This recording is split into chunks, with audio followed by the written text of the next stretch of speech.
sən buradan 200-300 dollar, yəni bir xeyir tutmusansa, o sənə çox da böyük problem yaratmayacaq mənim fikrimcə. Sıfır pulla başlamalıdırlar. 0 manat, 0. Fikirləşə bilərsiniz ki, məsələn, cavanam, vaxt çoxdur, amma ki, onu fikirləşdikcə artıq universitetə girəcək. 5% gənclər içərisinə girmisən, maliyyə azadlığı cəhətdən. Məsələn, özümü öldürürəm ki, mənə qarşı gedir, hesabım yandı, hesabım belə getdi. Belə olmuşam, satış eləməmişəm. Amma satış eləməməyimə baxmayaraq dayanmamışam da. Məsələn,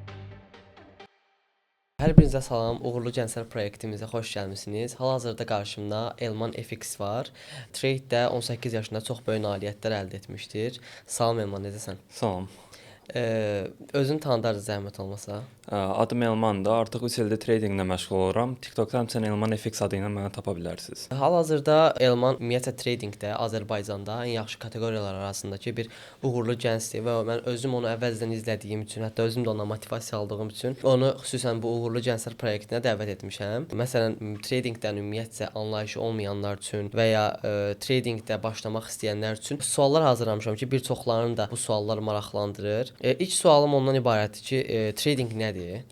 Yəni Ümumən ən sadə dildə desək, trading öz pulunla bazarda hərəkət etməyə çalışırsan. Məsələn, bazar düşəndə bazar artıq diskountda olur, belə deyək. O vaxtı bazara almağa çalışırsan və bazar qalxdıqca pul qazanırsan. Və yaxud da əks olanda bazar qalxanda sən pul qazanmaq üçün short position açırsan, yəni ki, qiyməti satırsan. Satan vaxtı bazar nə qədər düşürsə, o qədər də pul qazanmış olursan. Yəni bunun fərqli kateqoriyaları varmı? Məsələn, Forex var, mən bilirəm. Kateqoriyaları var. Əsası Forex-də əslində əvvəllər mən Forex-lə məşğul olurdum. Sadəcə Forex ümumiyyətlə valyutalardan ibarətdir. Məsələn, GBP, USD, Avro və olsun Yapon yeni bunlardan. Əsası USD-dir və GBP-dir orada və Avro. Bu 4 saydığım əsaslarıdır. Forex-dən kənar əlavə olaraq futures da var, kripto da var, ETF-lər də var, indekslər var və fərqli digərlər də var. Əsası mən trade elədiyim futuresdir. Futuresdə Nasdaq və S&P 500 trade edirəm. Son vaxtlar qızıla da başlamışam. Artıq qızılda trade edirəm. Bəs o Bitcoin-lə Forex-i bir-birindən ayıran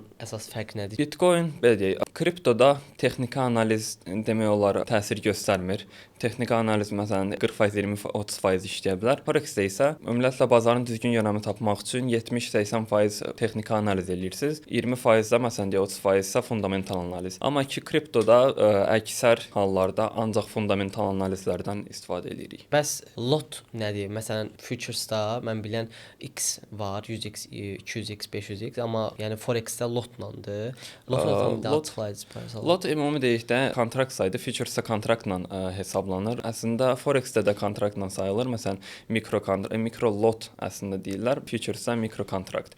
Məsələn, mikro kontrakt var, mini kontrakt var və bir tam kontrakt var. O full price sayılır, amma ki məsələn mən işlətdiyim brokerdə orada ancaq mikro ilə mini var. Tam kontrakt yoxdur, sadəcə qiymətin çox olduğuna görə. Mən indi maraqlı gələn odur ki, bəs tradingə necə başladın və ya bundan əvvəlki iş modellərin hansılar olub? Demək olar onlayn bizneslərdən çoxunla məşğul olmuşam. Bəlkə də demək olar hər biri ilə məşğul olmağa çalışmışam. Məsələn, ilk başladığım dropshipping olur, eBay dropshipping, onun kursuna da getmişəm əvvəl. Oradan təxminən hardasa $8 yaxın çıxarandan sonra artıq dayandırdım. Sadəcə işə uyğunlaşa bilmədim deyənə yeni modelə keçdim. Ondan sonra mən qəziyə baxmısınızsa, orada SMM-lə SMM-yə başladım. Orada da yenə də istədiyim kimi olmadı, tam uyğunlaşa bilmədim işə. Axırda artıq dedim ki, başqa modelə də keçməliyəm də təbii ki, yəni davamlı nə tərsə pul qazanmalıyam da. Onlayn çünki fikir verirəm. Məsələn, hər kəs kurs satır, nəsə eləyir, ya da onlayn pul qazanmağa başlayır və sonda görürəm ki, məsələn, bazarlar çox vaxt çəkirlər. Məsələn, maşınların göstərirlər, nəsə eləyirlər, böyük evləri göstərirlər, villaları zadı göstərirlər. Sonda bazarı görürəm orada, ekranda göstərirlər. Mənə də maraqlı gəldi ki, məsələn, bu nədir ki, insanlar bundan həmin vaxtda tradingdən anlayışım yox idi.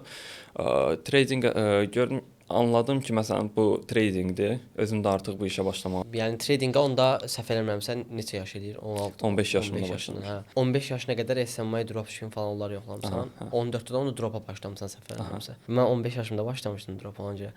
Tradingdə məsələn ilk payotunu vaxt çəkmisən, yəni bu dövrlərdə. İlk payout çəkənə qədər həddindən artıq çox vaxt keçmişdi. Çünki ilk ildə məsələn mən tamamilə anlaşıqsız idim. Məsələn deyərdim ki, gözü yumulu tamamilə trade elirdim. 17 yaşımın ortalarına qədər deyərdim, ancaq gözü yumulu trade elirdim.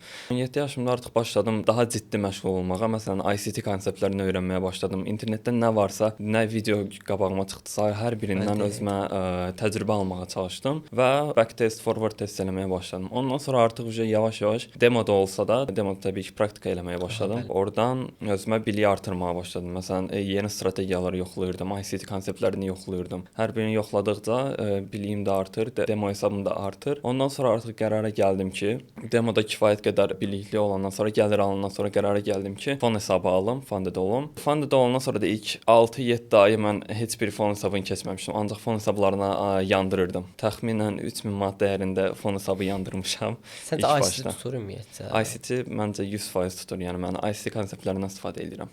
Zaten. Öz strategiyan da məncə o. Öz strategiyam əslində ICT konseptlərində var, sadəcə artıq yadımda deyil hansındadır. Çünki mən ICT videolarına baxmamışam artıq ki, öz strategiyamı öyrənən vaxtı ICT konseptlərinə öncə baxmamışam. Yəni mənim fikrimcə hər trade-də başlayan öz strategiyasını qursa daha məntiqli olar onun üçün. Bəli. Yəni bir strategiya ilə getməyi, nəinki fərqli insanların strategiyalarla getməklə daha yaxşı olar. Udsa belə getsin. Məncə o strategiya tutana qədər, uğurlu olana qədər getməlidir. Eyni hadisə də məndə də baş verib. Məsələn, mən YouTube-da, Instagram-da, TikTok-da hər yerdə qabağıma çıxır. Məsələn, kiminsə strategiyasını yoxlayıram, alınmır da. Məsələn, ilk başdan sırazı uduzuram, yaxud da biraz gəlirli olur, yazı olur, sırazı nəsə səhvlik eləyirəm, yaxud da nəsə dəyişməyə çalışıram. Yenə həmin saniyə strategiya uduzur. Ona görə uduzmaqdan öncə bezdim deyənə qərara verdim ki, yəni oturum sadəcə bazarın qabağında, sadəcə bazara baxım. 2 ay boyu belə davam elədim. Mənim strategiyam bu cür gəldi ümumiyyətlə. 2 ay boyu ancaq oturub saatlarla bazara baxırdım. Heç nə eləmirdim. Nə trade eləyirdim, nə də ki bir əməliyyat açırdım. Sadəcə oturub baxırdım ki, məsələn, bazar niyə bu səviyyəyə reaksiya verir, niyə məhz buraya düşüb, yaxud da bu səviyyəyə qalxır. Oradan artıq 2 ay boyu bu cür davam eləyə öz strategiyamı sonunda çıxara bildim. Bəs bir dənə sual verim. Niyə trading? Niyə trading? Maraqlı sualdır əslində. Nə cür tradingə başladım ümumiyyətlə? Bayaq dediyim kimi, onlayn bizneslərin çoxunu yoxlamışdım. Dropshipping olsun, SMM olsun. Həmçinin aralıqda freelance brand scaling də var idi. Brand scale-a baxmısınızsa. Ondan da eləməyə çalışdım, amma yenə də uğursuz oldu deyənə qərara gəldim ki, bəs tradingə alındırmalıyam da artıq. Demək olar onlayn olan çox bir şey yoxlamışam, bəlkə də hər şeyi yoxlamışam. Sonunda qərar gəldim ki, yəni ya trading alınmalıdır ya da ki başqa yol yoxdur. Ay sağ ol. Məncə maraqlı həyat hekayəsidir. Yəni 18 yaşda 3 illik maraqlı bir belə deyim də, yəni hekayələr olub. Məsələn, məndə də bundan əvvəllər dropda nə qədər mağazalar suspend olub. Yəni mən də fərqli iş modelləri yoxlamışam. Fiverr-da bir ara NFT falan satırdım lap bundan əvvəllər. Fiverr-da ondan sonra getdim dizayn eləməyə başladım. AI-larla dizayner çıxmışdı. Onu eləməyə başlayırdım. Yəni bundan əvvəlki dövrlərdə bir çox iş modellərini yoxlamışam, heç biri tutmamışdı. Elə əsasən də ən çox başladığım, yəni üstündə olduğum NFT, Fiverr və kripto idi. Kriptoda adi sepet falan yığırdım. Yəni amma belə Fiverr-da bacardığım bir iş modelini satmağa çalışırdım. O sata bilmirdim ümumiyyətcə. Və YouTube da olub bundan əvvəlki. Lap o hamının uşaqlığında bir YouTube kanalı var. Ondan da başlamışdım bir ara. O da uğursuz olurdu. Ən sonuncu elə məndə də dedim dropa girim. Yəni uğurlu olmasa başqa yolu yoxdur demişdim. Dropda uğurlu oldum. Hardasa 15 yaşımda başlayandan sonra artıq 16-17-də ilk profitlərimi, yəni xeyirlərimi qazanırdım və çıxarışlar da olurdu Pioneer-ə. 18-də, 17-də artıq 10k eləmişdim. 18-də artıq akademiyanı qurmağa qərara gəlmişdim. Yəni şəxsi brend inkişafına gəlmişdim. Yəni ikimizin də yol xəritəsi eynidir təxminən. Həyatınla və ya işinlə bağlı olan trading də ola bilər ümumiyyətcə. Ən maraqlı an, məsələn elə bir trade-dən məsələn ən maraqlı an nə olmuşdu? Tradingdə əslində ən maraqlı anlar, tradingdə ən maraqlı anlar əslində xəbər vaxtı başlayır. Məsələn, ən böyük xəbər news drop olur. Məsələn, CPI, PPI vaxtı, onları full portlamaq və ya da full port vaxtı həyəcan gəlir. Əlavə olaraq da payout ən maraqlı anlardan biridir təbii ki. İlk aldığım payout vaxtı həddindən artıq sevinmişdim. Baxmayaraq ki, az idi. Hardasa $410 payout almışdım ilk başda. Həmin vaxtı mənim üçün fenomenal bir qiymət idi. Çünki onun üçün Azərbaycanda mən məsələn $410 təxminən elə 630 manat eləyər təxminən. Bəlkə də daha çox. Amma ki, yəni onu qazanmaq üçün Azərbaycanda minimum 2 ay boyu hər gün, hər həftə içi hər gün 9 saat, 12 saat işləməli olardım. O cəhətdən yəni mənim üçün çox böyük bir gəlir idi o. İlk profit. Məndə ilk satış idi belə. Ən maraqlı onlardan biri. Səncə profitable tradersən? Yəni qazanan tradersən? Deyərdim ki, yəni artıq 7-8 ayda profitable-am, amma ki o demək deyil ki, tam olaraq özümü profitable saya bilərəm. Mən əslində profitable olmaq bir spektrumdur əslində. Hərə buna fərqli cür yanaşır. Məsələn, bəzi insan var 1-2 ay profitable olursa, gəlir qazanır, sıraz özünə profitable sayır. Məsələn, bəziləri var 3-4 il qazanır, yəni də özünü profitable saymır. Mən fikirləşirəm ki, heç olmasa heç kəsdən asılı olmadan, məsələn, öz kommunal ödənişləri eləyə bilirsənsə, məsələn arendava ödəyə bilirsənsə, yalnız tradingdən, yəni ondan kənar bir qazancın yox, onda hə, profitable saya bilərsən özünü. Məncə sən profitable gəlir qazandığın nə qədər qazandığını deməyək, məncə bu yaşda yaxşıdır, pis deyil. Pis deyilənə olduqca yaxşıdır əslində. Səncə sən istədiyin yerdə, sən hal-hazırda yəni tradinglə bağlı Tam deməzdim əslində, mən istədiklərim həddindən artıq yuxarıdır. İnternetdə belə bir şey görmüsünüz, bəlkə də life is this and I want this. Eyni şey də məndə də. Mən hələ buradayam, amma istədiyim hələ qat-qat yuxarılardadır. Ona görə əslində ilk başladığıma görə çox qabağa getmişəm, amma ki gələcək yenə də qabaqdadır. Hələ gələcəkdə yenə daha çox uğurlar var, qazanacağam. Mən ümumiyyətlə tradingdən çox tanışım var. Yəni trading edən, forex edən, plus kripto da edən. Onlar arasında hal-hazırda yaş kateqoriyasında deyirəm, sən ən uğurlularsan, hal-hazırda səninlə də tanış oldum və ən uğurlarından biri sənsən. Yəni yaş kateqoriyasına uyğun olaraq. Drop da məncə uğursuz olmağının, yəni hərənin öz işi var da. Siz necəsiz? Məsələn, sən orada özünü tamamlaya bilməmisən, amma ki trade-də hə özünü artıq tamamlamısan. Yəni sən trade-ə aid olduğunu artıq orada görmüsən. Ona görə sənin üçün tradingdə də başlamaq və burada uğur qazanmaq olduqca daha yaxşı olub. Gəlin artıq qarşılıqlı suallar verək. Drop ilə birlikdə yenidən tradinglə məşğul olmaq istərdinmi? Ümumiyyətlə dropla birlikdə trade eləmişəm lap əvvəllər. Prosta ki, yenə deyim, trade-də mən sənin kimi strategiya falan yox idi da məndə. Konkret nətər deyim, fərqli bir şeydir. Qumar falan oynayırdım orada. Satırdım, məsələn, shortun harı bilmirdim, yuxarı qalxacaq, aşağı qalxacaq, sadəcə açırdım. Hisslərlə deyirlər, açırlar.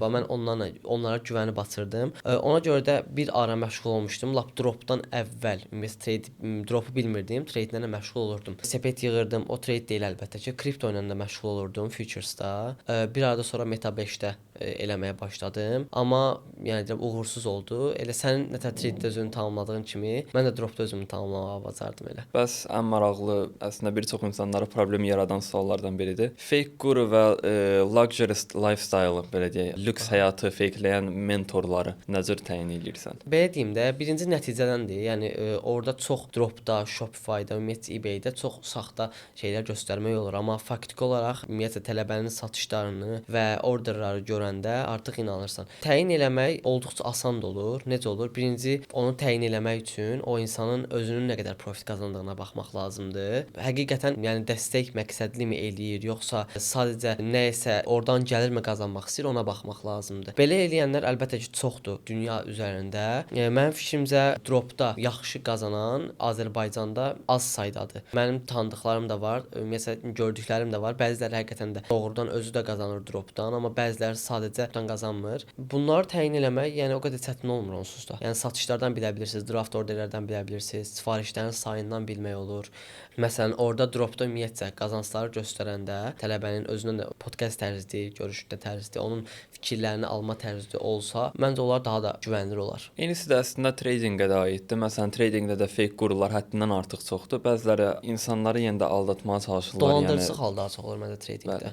Onlar məsələn mən necə tuturam, işləmlərini göstərəndə, məsələn bir nəfər canlıda işləmini açmışdı. Eşşək boyda stop loss belə deyə qoymuşdu. Stop loss bazarda yəni profitinə yüngül var belə olsa da qalxmamışdı. Negative risk to reward deyirlər ona. Yəni profitin stopdan daha az olanda o negative risk to reward olur. Yəni o cür trade eləyənlər təbii ki, heç vaxt özünü quru saya bilməz və yaxud da gəlirini saya bilməz. Trade tərzindən, düşüncə tərzindən traderləri aydın eləmək olar. Mən bilən trading view-da şey var. TP ilə stopu qoyursan, amma arxaya çəkirsən, video kimi detaldan başladıb trade öz-özünə gedir. Hə, o aylıq subscription-dan da o onunla olur. Dolandırıcılıq eləyə bilirlər. Onunla dolandırıcılıq eləmək əslində çətindir nə cəhətdən? Bazar real vaxtla yox, məsələn deyək 1 dəqiqəlik şam 1 saniyədən 1 keçir deyənə, onu artıq aydın eləmək çox asandır. Amma görmüşdüm, Türkiyədə bir dənəsi var idi, eləyirdi. Sonradan tutmuşlar onu. O backtesting adlanır, trading view-da backtestingdir. Məsələn 1 saatlıq şam olsa, yəni də 1 saniyədən 1 hər şamlar göstərilir. Yəni şam yerindən tərpənmir. Sadəcə birbaşa şam yarandı, yenisi yarandı, bu cür davam edir. Nə qədər müddət backtest eləmisən ümumiyyətlə? Backtestdən məncə mən artıq 1000 saatdan çox ayırmışam backtestingə. Backtesting, forward testing onların hər biri eyni qədər vacibdir. Çünki backtest vaxtı bazar tərpənmir. Sadəcə bazarın keçmişinə baxıb oradan strategiyanı yoxlayırsan, amma ki forward test eləyəndə olsun demo, təbii ki demoda olmalıdır forward test. Bazarın real vaxtda tərpənişindən artıq öz strategiyanı yenə də yoxlaya bilərsən. Artıq belə additional olur. Ümumiyyətlə mənbə olaraq treydə nəsə bir mənbə var. Yəni kiməsə öyrənməkləri və ya Təbii ki, kimdənsə öyrənmək lazımdır treydi. Mən məsləhət görərəm. Amerikalılar təbii ki, ən yaxşı öyrədənlərdir. Mən öyrəndiyim məsələn ICT-dir. Ticarət tanıyırsa, tanıyıram. ticarətdən əslində bootcamp var onun 50 bootcamp günlük. var. Amma ki, sonda aydın eləyəcəksiniz ki, yəni o qədər də əslində xeyri yoxdur bootcampin. Sadəcə ticari cəhətdən çox yaxşıdır. Mental dəstək cəhətdən artıq yaxşıdır. Psixoloji dəstək cəhətdən. Onu bilmirdim. Mən elə bilirdim ümumiyyətlə bootcampindən öyrənmək daha da yaxşı olardı. Nə cəhətdən yaxşı deyil deyirəm. Məsələn, məndə niyə alınmadı ticari bootcampi? Yenə də ICT konseptlərindən ibarətdir. Məsələn, order block, liquidity sweep, bir də inverse fair value gapdan istifadə eləyir. Yəni. Fair value gapsında imbalans kimi gedir bazarda. Inverse imbalansı və ümumi fair value gap imbalansdır. Onlar təbii ki, yaxşı konseptlərdir, amma ki, yenə də onlardan artıq daha çox, məsələn, yalnız liquidity sweep-dən istifadə eləmək olmur. Onlarda SMT də var, məsələn, bazarın SMT ümumiyyətlə uyğunsuzluqdur. Məsələn, bir-biri ilə əlaqədar olan cütlüklər, məsələn, futuresdə Nasdaq-la S&P 500 bir-biri ilə əlaqədardır. Orada Nasdaq-da higher high yaranır, amma ki, 2 dənə məsələn higher high yarandı, bir dənə də higher high yarandı. S&P 500-də high yarandı, amma ki, lower high, ikincisi higher high olmalıdır, lower high. Bu bazarın reverse eləməyinə doğru gedir məsələn. Bunlardan əlavə yəni daha çox confirmation lazımdır. Yalnız məsələn liquidity sweep və fair value gap-la kifayətlənmək olmur. Onun üçün ICT dəstək olur. Məsələn 2024-2022 modelləri ən yaxşılarıdır bu arada. 2025 modeli də çıxıb, ona hələ baxmamışam əslində, ona görə heç nə deyə bilmərəm. Amma ki mənim öyrəndiklərim əsasları 2022-dən və 2024-dən almışam. Bəs öz strategiyanı neçə aydır ki, yoxlayırsan, neçə vaxtdan başlamısan öz strategiyaya? Strategiya ümumiyyətlə nə cür gəldiyimi, həmçinin nə cür profitable olduğumu deyim. Ümumiyyətlə 2 ay boyu sadəcə bayaqlar dediyim kimi digərlərinin konseptlərini yoxlayırdım, alınmırdı deyənə artıq qərara gəldim ki, bütün sosial şəbəkəni silmişdim mən. Bir dənə YouTube idi məndə qalan. TikTokda, Instagramda ideal görünən 100% win rate-li strategiyaların hər biri qabağıma gəlirdi. Onların hamısını görməyim deyənə sosial şəbəkəni sildim və sadəcə bazarın qabağında oturub bazara baxırdım. Nə cür hərəkət eləyir. Və bir şey də fikir vermişdim ki, özümdə mən treylərin çoxunu uduzuram. Amma ki, gəlirdə treylər bütün bu itkilərin hər birinin qarşısını alır. Ona görə həmçinin qərara gəldim ki, çoxlu treyд qazanmağa çalışmaqdansa, mən daha az itirməyə başlayım. Ona görə daha məntiqli treydlər eləməyə başladım. Treydə girməzdən qabaq özümə sual verirəm ki, məsələn, bu treydi eləsəm, bəs mən uduzsam da, məsələn, özümü günahlandırmayacağam ki, məsələn, ayda bu treydi uduzdum, məsələn, məntiqsiz giriş idi. O sualları verirəm, o cür artıq düzgün qərar verə bilirəm ki, treydə məsələn bu düzgün yönəmdə gedəcək, səhv yönəmdə gedəcək. Yəni itkilərin səviyyəsini azaldır. Mən belə deyim, Azərbaycanda ümumiyyətlə tradinqi qumar kimi çoxsu elə bir qumardır. Məsələn, mən ümumiyyətlə bilirəm o qumar deyil. Bunu sən də sübut edirsən. Məsələn, sənin kimi digərlər uğur qazananlar da sübut eləyir. Plus bu sektora inamda olduqca belə deyim, Azərbaycan ortalamasına görə azdır. Eynən dropda da elə olsun, qazanc yoxdur deyib onlayndan gəlir əldə etmək olduqca çətin olduğunu deyirlər. Sən məsələn tradingdə bunu necə başa sala bilərsən ki, qumar deyil? Yəni açıqlayıcı bir. Əslində belə baxsaq, nə cür trade elədiyin qumar ola bilər. Məsələn, gözü yumulu, analizsiz, fundamental analiz olmadan, texniki analiz olmadan trade eləyəndə təbii ki, sən qumar oynayırsan. Çünki bazarın hansı yönəmə gedəcəyini bilmirsən. O cəhətdən təbii ki, qumardır. Amma ki, məsələn, analizləri eləyirsən, fundamental analiz eləyirsən, texniki analiz eləyirsən və riskini qoyursansa, stop loss istifadə eləyirsənsə, çünki stop loss məsələn maksimum bu trade-də istifadə etmək istədiyin riskdir. Məsələn deyək 10 point risk eləyirəm, 10 qaçmışam, 10 point risk eləyirəm. Əgər ki bazar bu 10 pointdən aşağı düşəcəksə, mən trade-də olmaq istəmirəm. Bir çoxları da həmçinin burada səhvlik eləyir. Düzgün risk menecment eləməyəndə, stop loss qoymayanda, bu hansın ki bu yenə də dünənləri oktyabrın 10-u olmalıdır. Oktyabrın 10-u baş verən düşüşdən nə qədər insanlar hesablarını yandırdı. 5.5 milyard dollar dəyərində likvidlik baş verib həmin düşüşdə.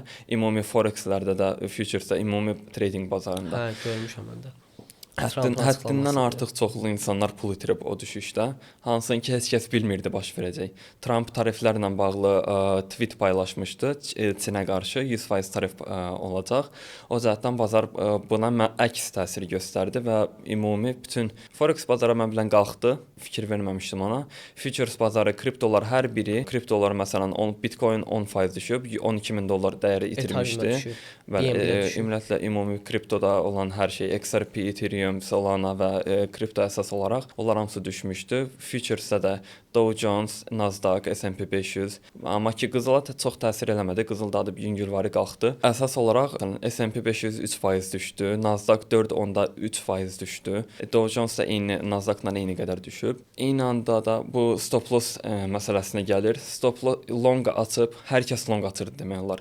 Short açan oldu, təbii ki, az oldu. Amma ki long açanlar və stop loss istifadə eləməyənlər niyə stop loss istifadə eləməlidirlər? Bu düşüş bilinmir nə vaxt baş verə bilər və o cəhətdən heç vaxt da break even necə deyək, işləmə başladığı nöqtəyə qayıda bilməz qiymət. Bəs ümumiyyətlə bilinirdi ki, Trump nəsə deyəcək o barədə. Onu heç kəs bilmirdi əsla. Yəni o sadəcə Trump üçün oldu.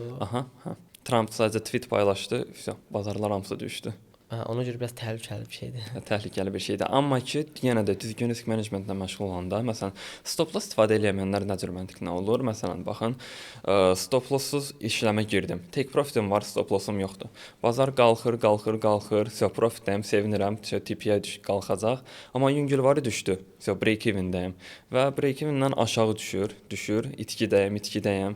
İnsan fikirləşir ki, burada indi yenə qalxacaq, amma bazar düşməyə davam edir. O qalxacaq deyincə artıq hesabın gedir. O cəhətdən stop lossu qoyursan ki, hesabın minimal hissəsini risk eləyəsən. Biri var hesabı tam risk eləyərsən, biri var hesabın bir hissəsini. Məsələn, risk menecment daha önəmlidir məncə tradingdə. Bəli. Yalnız risk menecment yox, ümumiyyətlə psixologiyada bununla bağlı da danışarıq. Dropshipping elə izah elə ki, sanki 10 yaşlı uşağa izah eləyirsən.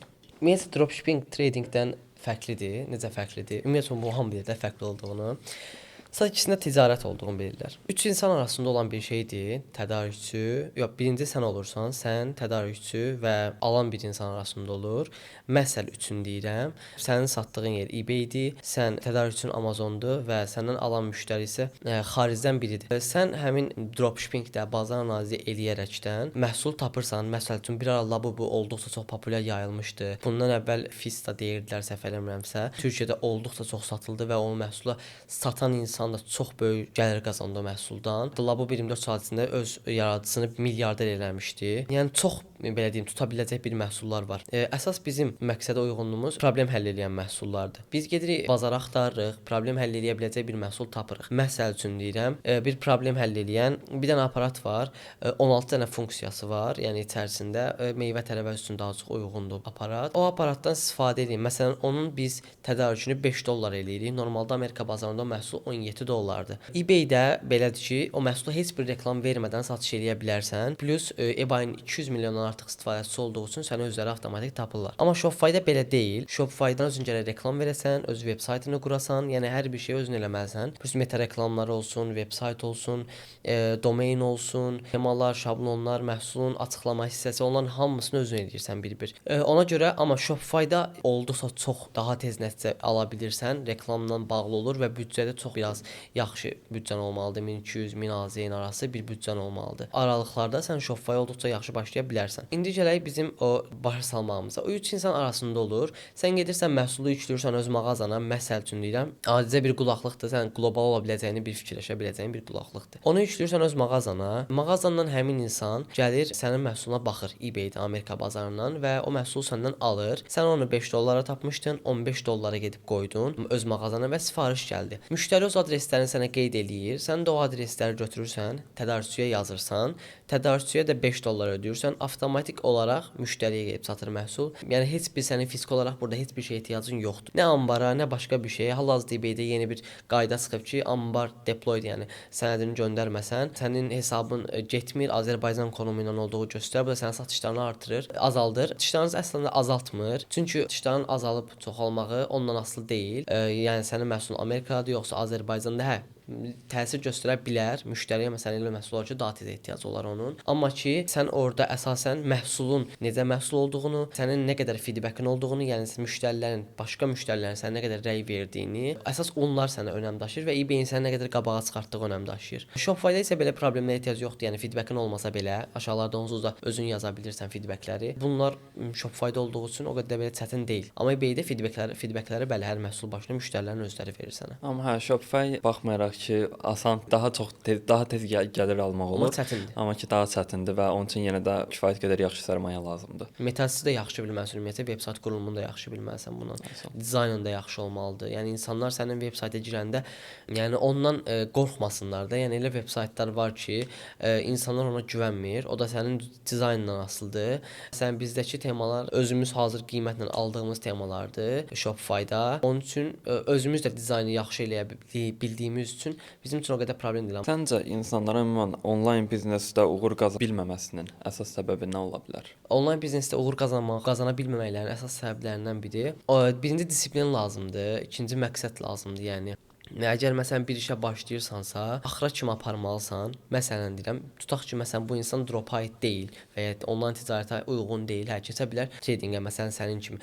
Amma ki, bəzi insanlar var, heç satış eləyə bilmir. Amma məsələn mən özüm fikirləşirəm ki, mən nə qədər neçə aylarla satış eləyə bilməmişəm.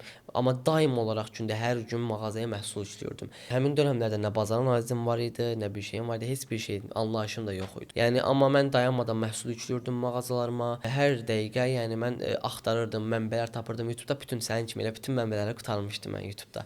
Elə bir yalan qalmamışdı, ona baxmayın. Hətta xaricilərə belə baxırdım. O dövrlərdə mən də belə olmuşam, satış eləməmişəm. Amma satış eləməməyimə baxmayaraq dayanmamışam da. Məsələn, insanlar 1 ay, 2 ay satış eləyə bilmirlər və ya 2 dənə, 3 dənə satış eləyirlər. Dayanırlar, mağazanı bağlayırlar və ya suspend olurlar, davam eləmirlər. Yəni bu problem deyil suspend olmamaq. Yəni bir insan ki, əgər məqsədidirsə onun qabağını suspend kəsə bilməz. Artıq yəni suspend mənə çox adi bir şey gəlir. Yəni suspend edəndə heç bir şey. Çünki sənin pulu way by qaytarır deyə, yəni o qədər önəmli olmur suspend. Mağazanda feedbacklər çoxdursa, onun suspendini açmaq olduqca rahat olur. Amma yox, əgər mağazan yenidirsə, sən buradan 200-300 dollar, yəni bir xeyir tutmusansa, o sənə çox da böyük problem yaratmayacaq mənim fikrimcə. Eynən, hə, suspend olanda mən 2 ay ərzində mən bildiyimə görə Daha tez göndərir. Daha tez göndərir. 2 həftəyə mən biləm. 2 həftə belə. Biz göndərmişik. Həmçinin hə, məndə də elə suspend olmuş 2 dənə hesab var idi. Bir dənə də hal-hazırda aktiv hesab var.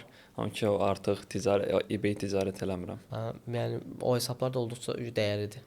Əvvəlki hesabların qiymətləri qalxır get-gedə. İndi universitetlə bağlı, universitet oxuyan, bizimki universitet oxuyanlara onlayn qazanmaq üçün ən yaxşı maliyyə məsləhəti nə olar? Birinci mən yaxınlarda bir insanla tanış oldum. YouTube-la məşğuldur həmin insan.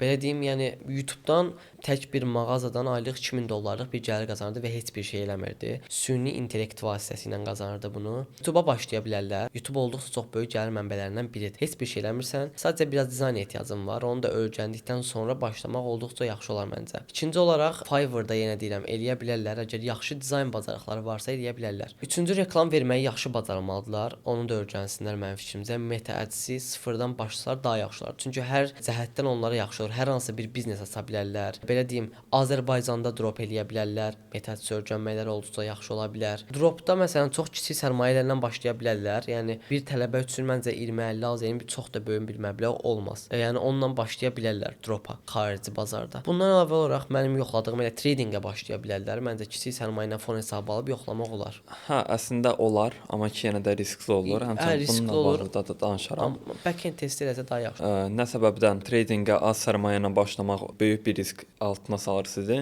Az sərmayə ilə başlamaqla əslində fon hesabları almaq olar, live hesab açmaq olar az sərmayə ilə. Amma ki məsələn yeni başlayanlara qətiyyən məsləhət deyil ki, sırası live hesab açsın, məsələn olsun 20 dollar, 50 dollar, 100 dollar hesab açırlar və bilikləri yoxdur deyənə birbaşa yandıracaqlar hesabı. Yaxud da fon hesabı alırlar bilik zad olmadan. Təbii ki hesab nə olacaq, yanacaq. O cəhətdən ilk başda təbii ki 0 pulla başlamalıdırlar. 0 manat, 0 dollar. Onu back test eləmək. Orada demo hesab verirlər. Demo hesabla paper trading eləməklə, olsun TradingView, olsun MetaTrader 5. Onlarda demo trade eləməklə özlərinə təcrübə yığırlar. Eyni anda təcrübə yığdıqca ümumiyyətlə onların arxasında duran bir iş olmalıdır. Yəni ki, davamlı gəlir alacağı bir yer olmalıdır. Məsələn, mən ofisiant işləyirdim, eyni anda tradinglə məşğul olurdum. Həmin ofisiant işlədiyim vaxtda mən yenə də back test eləyirdim. Yəni real bazara girmirdim, live hesab açmamışdım, fon hesab almamışdım. Kifayət qədər sərmayə yığandan sonra artıq işdən çıxdım. əslində böyük bir risk eləmişdim, amma ki, yenə də mən artıq kifayət qədər yaxşı sərmayəm var idi ki, məsələn, 100 dənə, 200 dənə fon hesabı ala bilərdim birbaşa. O cəhətdən artıq məndə rahatlıq var idi ki, mən oturub full time trader ola bilərəm burada. O cəhətdən sərmayə tradingdə çox vacibdir. Ümumiyyətcə burada dropla da başlayanlar, tradedə başlayanlar ilk başda belə bir xəyala qapılırlar ki, başlayan kimi çox böyük pullar qazanacağam. Belə deyim, yəni o əhlə deyil. Yəni siz başlayarkən bu işlərə, drop olsun, trade olsun, siz birinci əlbəttə yenə deyirəm, məqsədinizi çox böyük yerlərdən tutun. Amma ki, o xəyalla, yəni belə deyim də özünüzü yalançı xəyallarla aldatmağınız sizin üçün mənfidir. Çünki siz sabahsı gün bir uğursuzluqlara qapılanda və ya trade-də, dropshipping-də bir düşüş olanda artıq avtomatik olaraq bu işə inanmayacaqsınız. Onun üçün deyirəm, əsas disiplindir. Disiplin olandan sonra hər bir şey yoluna girir onsuz da. Yəni disiplinli olursunuz və hər gün, məsəl üçün dropda, hər gün bir məhsul yüklürsüz və ya hər gün Shopify-da reklamlarınızı yaxşılaşdırırsınız, mağazanıza daha da üstün dizaynlar elətdirirsiniz. Yəni siz bunları etdikcə onsuz da sizin gəlirləriniz də, sizin nəticələriniz də olduqca yaxşı olacaq. Elə həmçinin trade-də məsələn hər gün məsələn tutaq ki $20 profitlə getməyi fikirləşsənsə bu günləri, 20 ilə get. Sonra fikirləşsənsə məsələn 40-a qaldırım, 50-yə qaldırım, onu eləyib daha yaxşı olar sizin üçün. Nəinki bir günə $1000 başlayıb qaldırmaq. Yəni o sizin üçün artıq yalançı, saxta xəyallar olur və sizin bir düşüşünüzdə hər bir şeyi məhv eləyə bilər. Eynisi də tradingə də aiddir. Çünki tradingdə bu cür düşüşlər insanlarda psixoloji problemlər də yarada bilər. Bayaqlar dediyim kimi psixologiya ilə də bağlı danışım. Ümumiyyətlə tradingdə əsas üçlü psixologiya, strategiya və menecmentdir. Ən əsaslardan biri də məncə yenə də psixologiyadır mənim fikrimcə. Çünki mənim treylərim 6-7 saat boyu davam eləyir. Hər bir işləmi yəni storylərdə də görürsüz yəqin. İşləmə girirəm, storydə paylaşıram. İşləm bitəndə də storydə paylaşıram. Olsun SL olur, yaxud da TP olur. Bəzi işləmlər olur ki, məsələn, take profitə yaxın olanda yenə break even-ə qədər qalxıb, həmin vaxt stop oluram, break even stop oluram. O vaxtları məsələn mən nə cür idarə edirəm onları? Partial götürərək. Kontraktlar yenə də kontrakt sayından asılıdır o. Futuresdə mikro kontrakt minidən daha az olur. Ona görə orada daha az risk etmiş olursan treylərində. Bazar onların əksinə gedəndə artıq psixoloji olaraq çox təsir eləyir onlara. O cəhətdən məsələn bəzi insanlar həqiqətən də belə deyək psixə dönür. Əslində məndə də olub, ilk başlarda belə olar. Demo ilə trade edirdim. Başını elə şey bozdu. Ay sağ ol. Amma məndə də elə olur ki, məsələn özümü öldürürəm ki, mənə qarşı gedir, hesabım yandı, hesabım belə getdi. Amma ki, yenə də düzgün risk menecmentlə məşğul olanda psixologiyanızı da belə deyək, düzgün risk altında salmış olursunuz. Olduqca yaxşıdır məncə də. Yarım videolarını izləyən görərdə, yəni nə görə ki, bu tradingdən sonra. Səncə ümumiyyətcə 5% gənclər içərisinə girmisən? Maliyyə azadlığı cəhətdən. Fikrimcə əsasən deyərdim ya, ümumdünya yox, ümumdünyada artıq o qədər gəlirli treyderlər olması, ümumiyyətlə gənclər var. Azərbaycanda deyə bilərəm ki, ilk 5-lidə varam. Yenə də tam olaraq bilmirəm əslində, çünki Azərbaycanlı treyderlərin əksəriyyətini bilmirəm. Tapmaq da çətindir, çünki çoxsu paylaşmır ümumiyyətcə, yəni üzərində. Məsələn, mən açıq paylaşıram, məsələn, payoutları paylaşıram. Hamısını storydə paylaşıram, təbii ki, post kimi yox. İşləmləri, tipləri, SL olsun, hər şeyi yenə də açıqcasına paylaşıram. Gizlətdiyim heç bir şey yoxdur. Mən kimi gizli məşğul olanlar da var. Bu nəticələrimdən hansılar ki, mənim Discord kanalıma giriblər. Orada əlaqəm var onlarla artıq deyil. Səndən daha çox qazanan biri ilə tanış olmusan? Var. Yeniliklə gizli olaraq. Gizli olaraq, yeni tanış olmuşam. Dünənlər olub əslində axşam. Kripto ilə məşğuldur. Yəni gəlirini deməyəcəm, amma ki 21 yaşı var. Məndən çox qazanır, həqiqət var. Məndə də məsələn olub. Məsələn, çox insan yazanda tanış olaq falan, məsələn, baxıram, məsələn, həmin adam məsələn elə promo yazmış ki, dropla məşğulsan, istəyirsən gəl görüşək falan filan. O yüzden görüşəndən sonra gördüm ki, mağazası çox böyük yerdədir, həddindən artıq və artıq brendləşib. Yəni aylıqda 5-6 rəqəmli bir gəlir qazanır. Yəni sırf dropdan, Shopify-dan. Azərbaycan ümumiyyətlə gənclərə verə biləcəyin ən böyük tövsiyə. Deyə biləcəyim ən yaxşı məsləhət odur ki, vaxt azdır. Fikirləşə bilərsiniz ki, məsələn, cavanam, vaxt çoxdur, amma ki, onu fikirləşdikcə artıq universitetə girəcəksiniz. Universitet bitəndən sonra artıq 21-22 yaşınız olacaq. Həmin vaxtda siz pul qazanmaq barədə fikirləşməmisiniz deyənə, başlayacaqsınız iş axtarmağa. Hansı ki, çətindir artıq. Yəni nə cəhətdə çətindir? Yaxşı iş tapmaq çətindir. Yaxşı gəlirli iş tapmaq çətindir. Çünki universitetlərin diplomları əksəriyyəti artıq əksər yaxşı işlər, məsələn, menecerlik olsun və ya da daha yüksək səviyyələr olsun, onlar artıq diplom diplom istəmirlər. Təcrübə istəyirlər, bilik istəyirlər. İstəmirlər ki, məsələn, bunu bitirdin, diplomu verdin, işə qəbul olacaqsan. Çünki son vaxtlarda həmçinin pulla universitet bitirənlər də var, təəssüf ki. Diplom pulla alırlar və yaxud da fırıldaqçılıqla necəsə keçirlər universiteti. Bu cəhətdən artıq diplomlara o qədər də önəm vermirlər və bilik və yaxud da təcrübəyə önəm verirlər. Təcrübə daha önəmlidir ümumiyyətlə. Hər bir şey təcrübə daha önəmlidir. Yəni bu videoya baxan 21-22 yaşlı biri də indi bu dəqiqə başlaya bilər məsələn buna. 30 yaşlı biri də bu sahələrə bu dəqiqə başlayır. Mən bu sahələr demirəm. Sizin məsələn fərqli bir bacarığınız ola bilər. Sizin elə bir bacarığınız olar ki, hətta bizdən də çox gəlir əldə edə bilərsiniz. Motivasiya məsələn çox böyük bacarıqlarınız ola bilər. Gedib şirkətlərlə anlaşıb onlara çox böyük gəlirlər əldə edə bilərsiniz. Amma Elman dediyi kimi vaxt həqiqətən azdır. Nə qədər tez addım atsanız, o qədər yaxşıdır ki, həm daha çox gəlir qazanasınız, həm daha çox təcrübə qazanasınız. Nə qədər tez başlasanız, o qədər sizin üçün yaxşıdır. Eynisiz, yəni nə qədər cavansızsa, ola bilsin məsələn 12 yaşın var, ola bilsin 13 yaşın var, bəlkə də yenə də bizdən daha qat-qat böyük də ola bilərsən, amma ki yenə də nə qədər tez oyansan, o qədər yaxşı olar. Podkastımız bu qədər idi. Elmana təşəkkür edirəm gəldiyi üçün, bizlə biliklərini, təcrübələrini, maraqlı həyat hekayələrini paylaşdığı üçün ona təşəkkür edirəm. Mən də Elxana təşəkkür edirəm bu cür gözəl podkast keçirdiyimiz üçün. Uğurlar, sağ olun.